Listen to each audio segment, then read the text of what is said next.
ఇంద్రుడు అన్నాడు, ఈ పిల్లవాడిని పడగొట్టింది నేనే.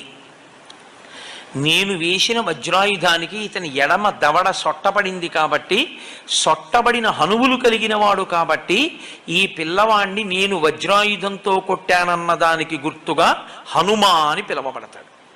2, నేనిచ్చే వరం ఏమిటంటే ఈ పిల్లవాణ్ణి నా వజ్రాయుధము ఇక చెనకలేదు. సూర్యభగవానుడు అన్నాడు, నాలో ఉన్న తేజస్సులో 100వ వంతు ఈ పిల్లవాడికి ఇచ్చేస్తున్నాను. వీడికి శాస్త్రం చదువుకునే యోగ్యత కలిగిన నాడు సమస్త శాస్త్రములు నేను బోధ చేస్తాను. వరుణుడు అన్నాడు, ఈ పిల్లవాడికి అలసట, దగ్గుత్తిక ఇలాంటివి కలగవు. వరుణపాశముల చేత ఈ పిల్లవాడు ఎప్పుడూ మృత్యువుని పొందడు. యమధర్మరాజు గారు అన్నారు, నా శక్తి 2 రకములుగా ఉంటుంది. 1 రోగము, 2 మృత్యువు. ఈ 2 లోకంలో ప్రవేశపెడతాను నేను. నా అనుగ్రహం చేత